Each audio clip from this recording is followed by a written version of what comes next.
¿Qué tal, estimados alumnos? Los saludo con gusto. Vamos a proseguir en nuestro recorrido por los principales textos clave de la evangelización, así como métodos que también vamos a ver ya sobre todo en estas cartas de San Pablo, que son pues el mayor número de las cartas apostólicas de este gran apartado, se puede decir, del Nuevo Testamento.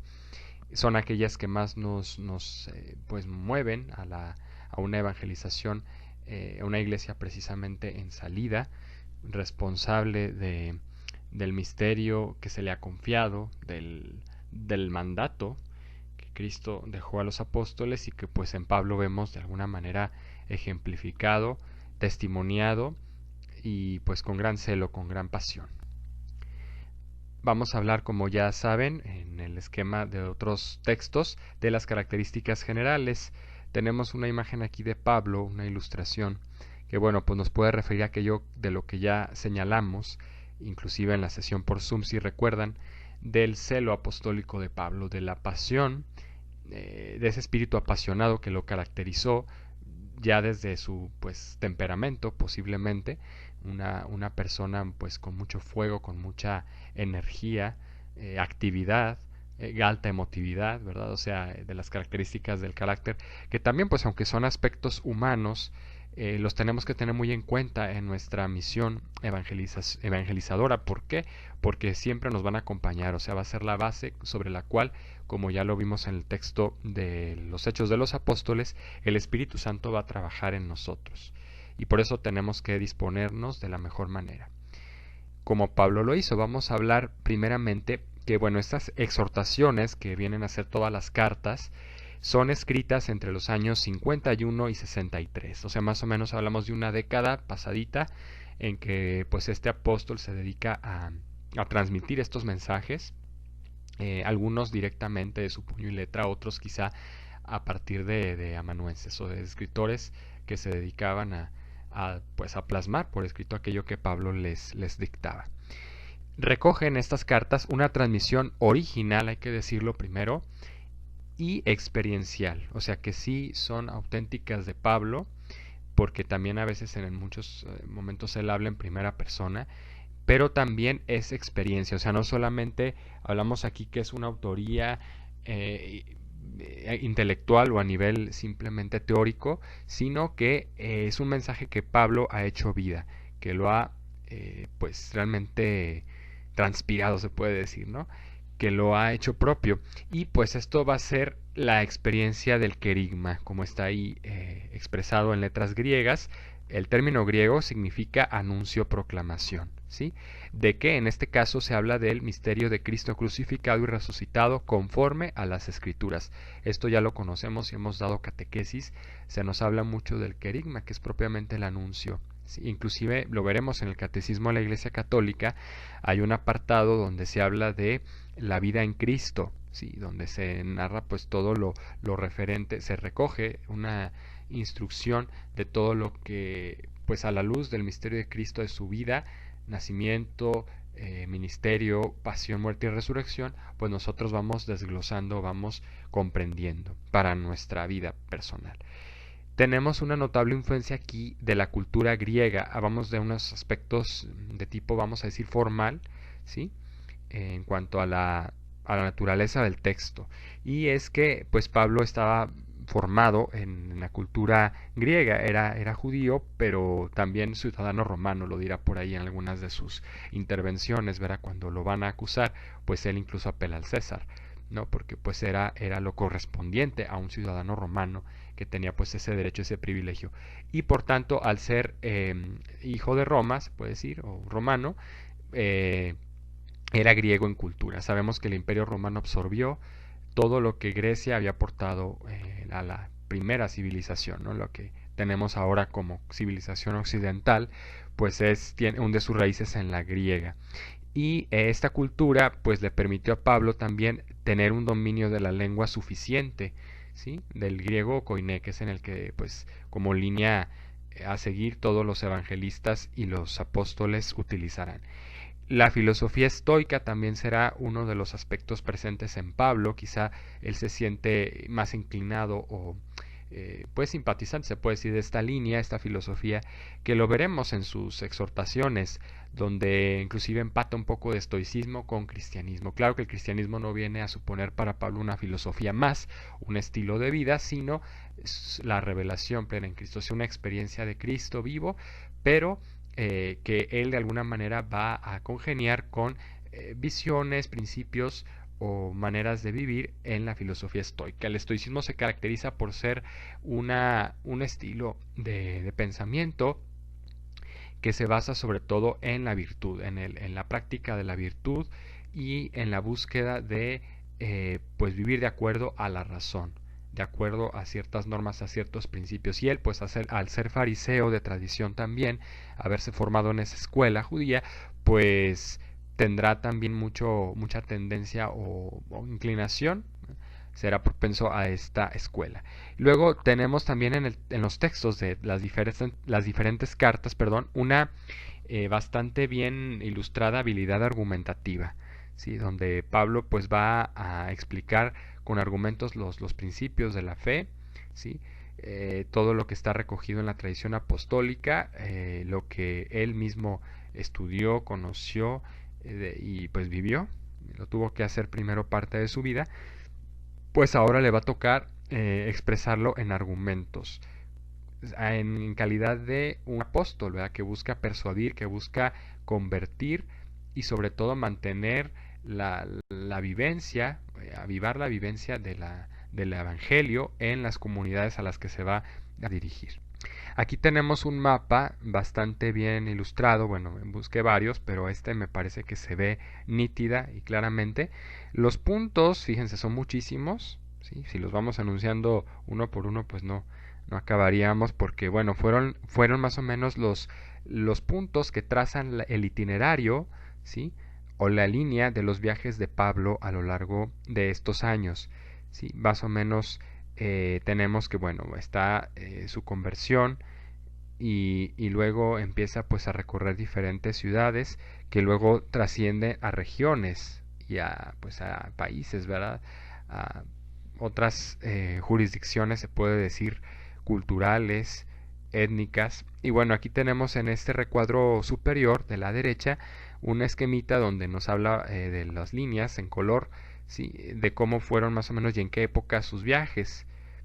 Primero tenemos los viajes del año 45 al 48, ¿sí? Era el entorno donde se movió el apóstol. Después los viajes del 49 al 52, una segunda etapa.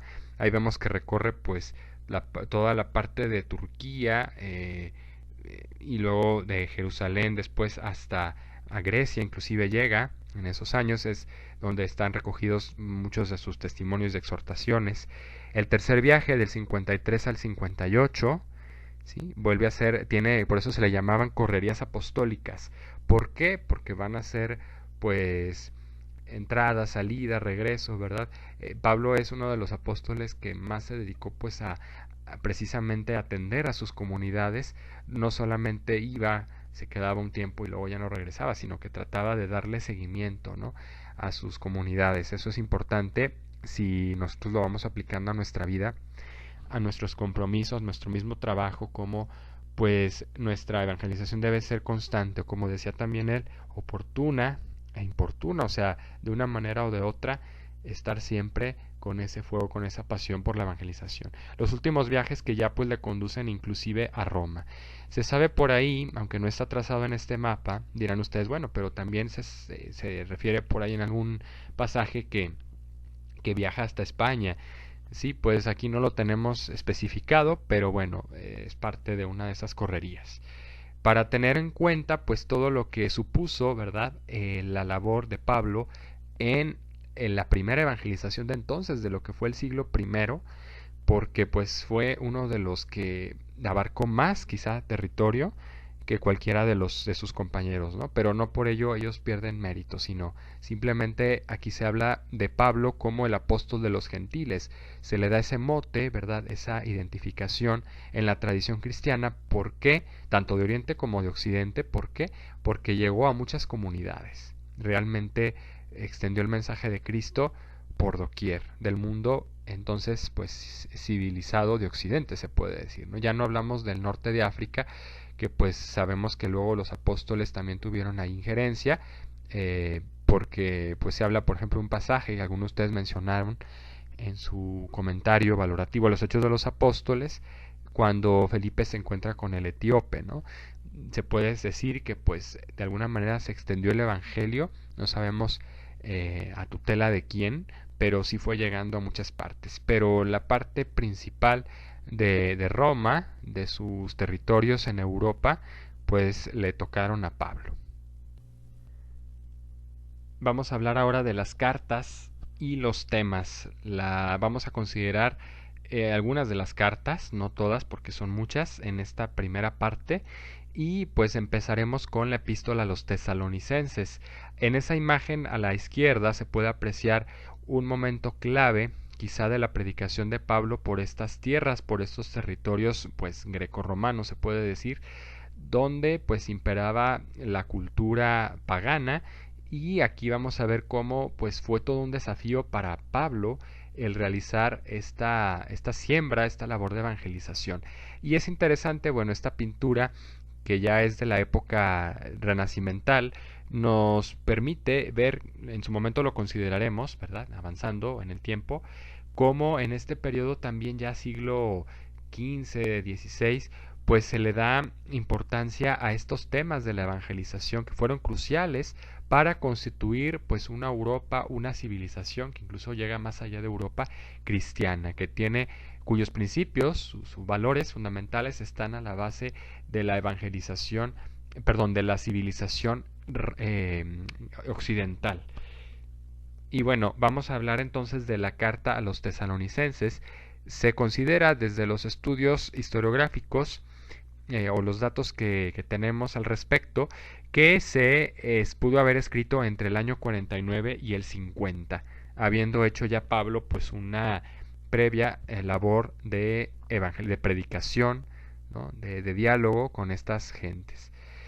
Primero hay que considerar que bueno, en todas las cartas es un común denominador o una característica de Pablo, como las que ya mencioné al principio, pues va a estar muy presente el saludo. Siempre en una especie de prólogo, un apartado inicial, Pablo hará un saludo cordial, afectuoso a cada una de estas comunidades.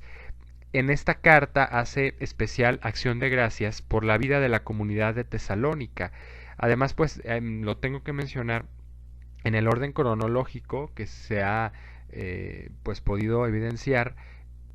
Es la primera de las cartas, se puede decir que no sabemos si la primera que fue escrita, pero sí la de las iniciales, vamos a decir, porque pues Pablo empezó su predicación en estas regiones.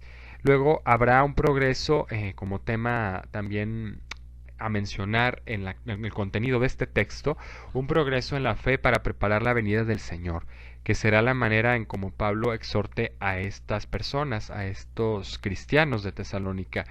Se habla de la necesidad de pues preparar la venida de Cristo en la propia vida, pero siempre con una actitud de, de disposición en las virtudes, es decir, empezando por la fe, que la fe hay que ejercitarla, hay que trabajarla y hay que pues tenerla muy muy viva. Después que se exprese afecto, el afecto que Pablo tiene como apóstol, predicador, ¿verdad?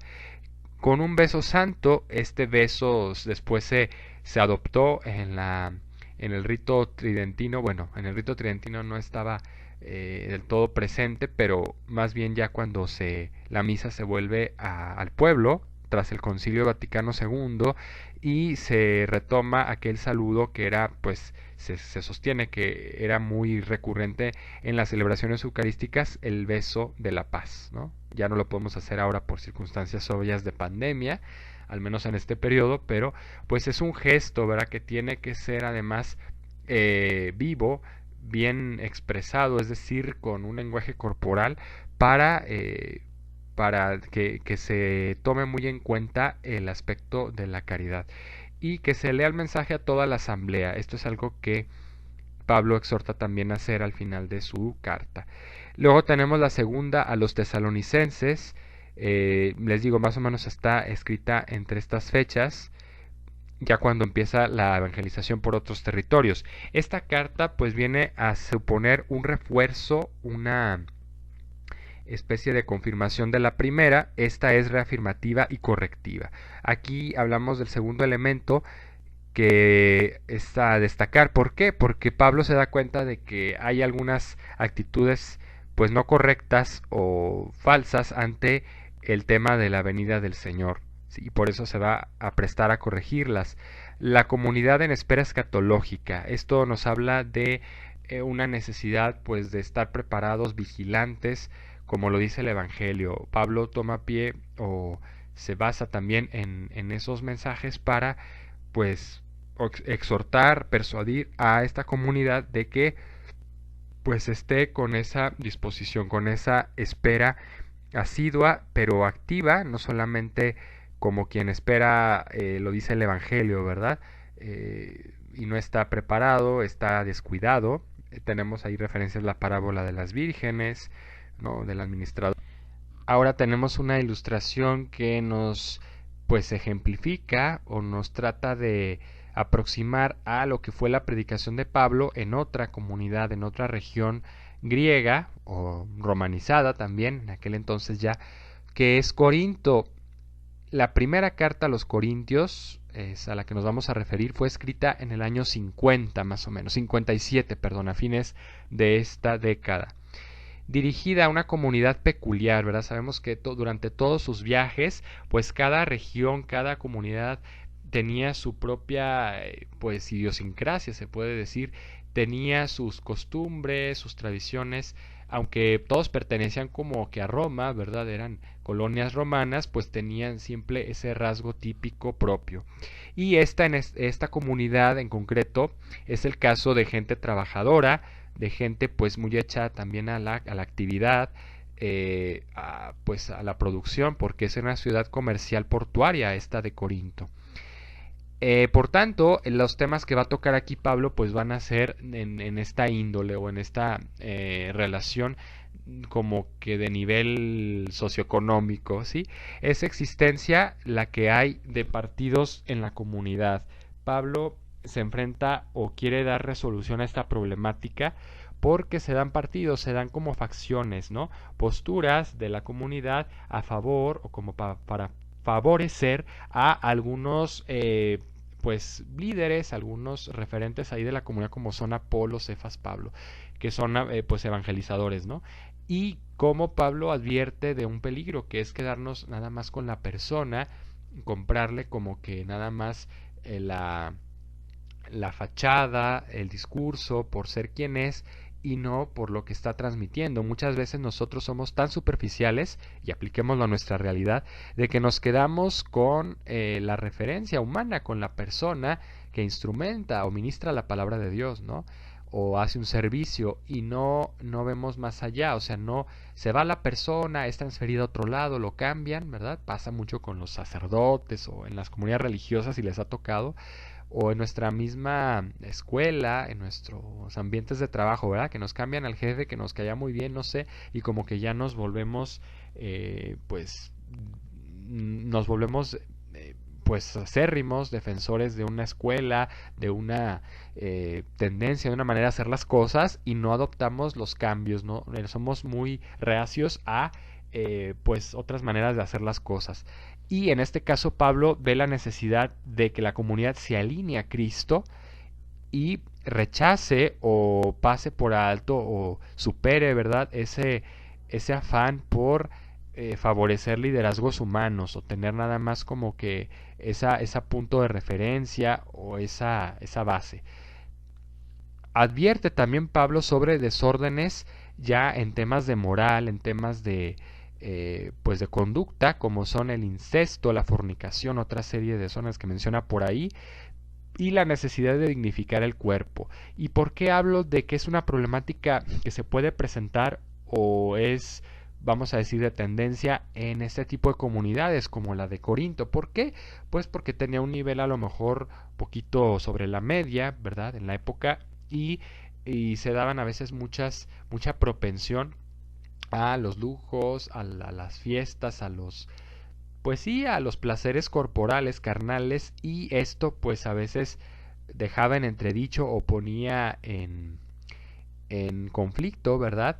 La, la conciencia sobre el cuerpo y su valor, su dignidad. Y aquí Pablo resalta cómo pues el cuerpo viene a ser templo del Espíritu Santo y por tanto hay que darle el lugar que merece el cuidado. Hoy en día se habla mucho, ¿verdad? Yo hago con mi cuerpo lo que quiero y pues todos los vicios que se derivan de ahí, todos los desórdenes ya a nivel pues familiar, social, cultural, que tenemos pues enfrente y no podemos simplemente hacernos de la vista gorda o pretender que no pasa nada, ¿verdad? Dejar que todo esto fluya, sino ser como Pablo, ¿no? Audaces y pues tratar de, primero predicando con el ejemplo, pero pues haciendo ver oportunamente estos riesgos, estas situaciones, analizando cómo están las estructuras, lo diría el Papa Francisco, el Papa Benedicto, perdón, estructuras de pecado que a veces ya se instalan en nuestra vida de una manera muy acomodaticia y no nos damos cuenta o convivimos tanto con ellas que pues no nos percatamos de la gravedad o de las consecuencias que luego va a tener y dejamos de hacer caso a estas advertencias que nos hace el Evangelio. Luego hay consultas que Pablo presenta de la comunidad a partir de inquietudes que se dan, por ejemplo, en temas de matrimonio, virginidad o castidad, ¿verdad? Van ligados a lo anterior, tiene como una especie de, pues sí, de congruencia unitaria este texto. Hay comportamiento en las asambleas litúrgicas que a veces no es pues adecuado o propio y pues Pablo también ahí pone el dedo en esa línea. Luego, ya en el capítulo 13 tenemos ese magnífico y famosísimo himno de la caridad, donde pues el Pablo con una elocuencia magistral pues va hablando de los rasgos del amor, del auténtico amor, la caridad, que es el agape como lo denominaban en griego, y que pues es desinteresado, no busca solamente su provecho, su egoísmo o beneficio inmediato, sino que pues ya lo dice, ¿verdad? Que si solamente vivimos hacia afuera, hacia las vanidades, las apariencias, o a que nos reconozcan, a obtener gratificación, pues de nada nos va a servir vivir. Dice por ahí un dicho la Madre Teresa, se le atribuye a ella, que quien no vive para servir no sirve para vivir. Y pues esto a la luz o evocando un poquito la línea argumentativa de este texto. Muy bello, el himno de la caridad, ¿verdad? Si no tengo caridad, nada soy. En eso, esa es como la tesis. Luego está el sentido de la fe en la resurrección. Pablo también apunta a este elemento clave de todo cristianismo auténtico que pues se gloria, se goza en el triunfo de Cristo sobre la muerte, sobre el pecado y el mal, porque si no resucitó Cristo, lo dice él, vana es nuestra fe, o sea, no tiene sentido que seamos cristianos, que vivamos de tal o cual manera, de acuerdo a un mensaje que finalmente pues no tuvo trascendencia y sabemos que Cristo es resucitado, fue levantado del sepulcro al tercer día, glorificado por Dios Padre y encumbrado para nuestra salvación y en él han sido restauradas todas las cosas. Por eso vale la pena, ¿verdad?, tomar esa iniciativa que ante todo es de Dios, ¿verdad? Pero ese compromiso de un cristianismo auténtico. La segunda carta a los Corintios, a diferencia de la línea de continuidad que vemos en la de los tesalonicenses, aquí vemos más bien que se pues abordan otros temas y es que Pablo seguramente habla de otro momento, de otra ocasión ya más adelante en que encuentra también situaciones problemáticas. ¿Por qué? Porque pues se ve perseguido, incomprendido, inclusive calumniado. Por ahí se habla mal de Pablo, de su misión, de su calidad como apóstol por algunos compañeros, ¿verdad?, de misión o miembros de la comunidad donde pues hay intriga, hay pues envidia también. En respuesta, es uno de los temas que va a tocar la carta, pues Pablo hace una defensa, una apología personal de las críticas que le emiten durante su ministerio en Corinto. Habla también de la organización de la colecta, ¿sí? En este sentido, pues es importante destacar cómo para Pablo, pues es importante, ya lo dije dos veces, perdón, la colecta, están atravesando una situación angustiosa las comunidades de Judea, y Pablo organiza una colecta para las comunidades de Asia Menor y Grecia, ayudar a los cristianos perseguidos también, o que están pasando en situaciones precarias. Y esto pues nos habla de cómo son pues tradiciones, son maneras de actuar que hoy en día también tenemos bastante ya organizadas en la iglesia, las famosas colectas, los diezmos o las pues causas que a veces se van suscitando o se proponen a las comunidades para que se contribuya con la aportación que se pueda, económica, o la oración, ¿verdad? La atención, la ayuda de alguna otra manera. Es algo que pues viene originado de aquí, de estas primeras comunidades.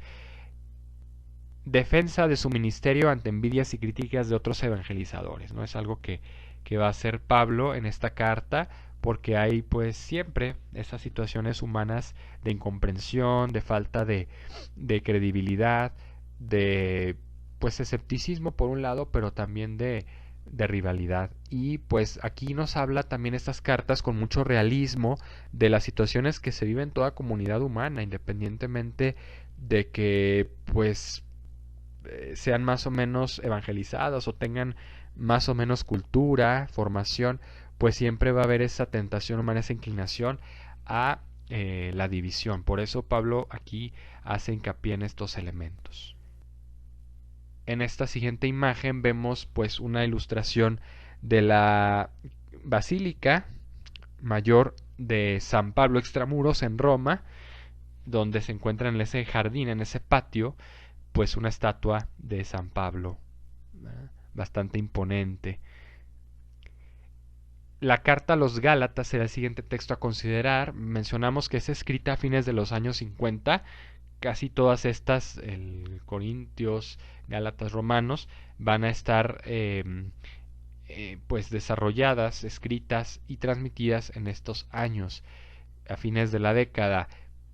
Pues interesante porque finalmente aquí vamos a hacer una primera parte, vamos a separar lo que son las primeras cartas de Pablo en una especie de ciclo, y ya después las que vendrán en los años posteriores, previos ya a su muerte, a su martirio, testimonio y ejecución en Roma, porque pues dará para materia para otra explicación, no nos alcanza el espacio aquí.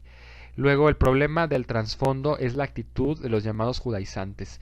Otra problemática a la que se va a enfrentar Pablo en esta carta, en esta exhortación, pues es resolver, es tratar de aclarar cuestiones que hay ahí también, como veíamos en las anteriores a los Corintios, de intriga, de división, aquí por la actitud de ciertas personas judíos que pues trataban de imponer las leyes, las normativas judías a las comunidades pues de los gentiles, de los paganos, que no tenían pues ese origen judío, y pues como estos se veían muy interesados, los judaizantes, en que todo aquel que fuera evangelizado primero se remitiera a los principios del judaísmo básico. Y Pablo dice que no, como ya lo había resuelto los apóstoles, lo vemos en ese texto de San Lucas, en los Hechos, donde pues se ponen de acuerdo, discuten y resuelven que pues no, a los gentiles hay que darles ese beneficio o ese margen de no pues tener que adoptar las mismas medidas porque no son judíos. Luego Pablo presenta sus credenciales, ¿sí? Se pues erige precisamente en una autoridad, pero también contra la actitud de los judaizantes, pues trata de posicionarse como el apóstol de la libertad, porque enseña precisamente, y esto es otro tema que resalta en su carta, enseña un evangelio que es de la libertad. Libertad, por supuesto, en la verdad, ¿sí? Del hombre, de su dignidad, de su integralidad como persona, pero que no es de alguna manera impositiva, que no es así normativa a ultranza o tan ortodoxa que puede parecer como que lo que Cristo achaca a los fariseos, ¿no? En muchas de sus exhortaciones, donde dice que los fariseos pues limpian mucho por fuera, hacen mucho ritual, los vasos, etcétera, las apariencias, las formas, pero luego por dentro no viven con espíritu auténtico. Y también que pues son sepulcros blanqueados, etcétera. Es como que un evocar o traer a la memoria, a la aplicación ante las situaciones, pues esta consigna evangélica o esta pauta de Cristo. ¿no? Que es un evangelio que se debe vivir en libertad, la libertad de los hijos de Dios, que finalmente es una libertad de espíritu donde se hacen las cosas por convicción, por conciencia, y trata uno de ser congruente con lo que piensa y lo que vive, ¿sí? Por eso pues se da esta adecuación. Señala la verdadera libertad del evangelio, ya lo dijimos, ¿no? Que es pues la caridad, como lo dice el Papa Benedicto XVI, trayendo a cuento o a colación este pasaje, dice que la caridad se debe vivir en la verdad, ¿sí? Y que la libertad del evangelio pues es precisamente lo que permite al hombre pues desafanarse a veces de preocupaciones, de situaciones mundanas que lo sofocan, que lo hacen pues vivir esclavizado de alguna manera, sea por el pecado o por las tendencias al mal, por las tendencias a veces a los placeres, ya dijimos. Bueno, los Romanos es la siguiente carta. Esta epístola es la que da o tiene como, vamos a decir, línea fundamental el llamamiento universal de la salvación. Está dirigida a la comunidad de Roma, donde Pablo pasa ya sus últimos años, pero también donde pues hace previamente viajes, ¿no? Todos los hombres necesitan y son destinatarios de la salvación. Esto es como que el tema o el asunto que se va a abordar en la carta. La justificación en Cristo, aquí Pablo va describiendo, va explicando cómo se da esta situación y cómo realmente si creemos en Cristo pero vivimos de acuerdo a lo que Cristo nos pide, no solamente como lo dijo después la mal llamada Reforma Protestante, ¿verdad? Con Lutero, que era la sola fe, sola fides, para salvarse y que no tenía nada que ver con las obras, que las obras salían sobrando, las buenas acciones, las virtudes no. Aquí tiene que haber una congruencia, ¿no? Lo dice Pablo. Pero que en Cristo somos justificados y que todos somos llamados a esta salvación sin exclusión o acepción de personas, pero que también pues implica un compromiso. Luego habla de Israel, cómo Israel ha sido el heredero, el destinatario primero de esta salvación, ¿sí? Y que pues tiene un papel, un rol en la historia fundamental, porque a través de ahí ha venido la salvación, lo dice Cristo también, por los judíos, ¿no? Pero en respuesta de los creyentes tiene que ser una vida congruente y una conducta evangélica. Ya lo dijimos, como que la segunda parte. Sí, Cristo nos ha dado la salvación, pero también nos ha trazado un camino para que esa salvación sea efectiva, para que sea pues propia, ¿no? Y no solamente entendida así como que de manera general, de manera teórica, sino hecha vida. Y bueno, pues aquí terminaríamos con esta explicación de lo que son una primera parte o pues se puede decir mitad de las cartas de San Pablo, de estas epístolas, que después continuaremos o complementaremos con las siguientes a los Filipenses, Colosenses, me falta Efesios también, y veremos las que son personales, para después abordarlas de los otros apóstoles. De esto que se ha destacado simplemente las líneas clave como de lectura para estos textos, estos documentos, poder nosotros desarrollar pues una reflexión más profunda, una aplicación también de lo que estamos viviendo, de los desafíos, retos que enfrentamos y cómo también podemos tomar lección, pauta en estos textos de Pablo. Así que pues adelante, vamos avanzando. Este será tema también de examen. No incluiré ahora una actividad a realizar como tal. Será materia nada más para examen, para una evaluación parcial, que es la que corresponde a la siguiente semana. Así que pues a aprovechar bien este tema, a ir a los textos, tratar de extraerle más jugo ya con estas estructuras y poder pues prepararnos mejor para nuestra evaluación, que finalmente tiene el objetivo de ser una comprensión más firme de lo que estamos nosotros revisando. Gracias y nos vemos la próxima sesión.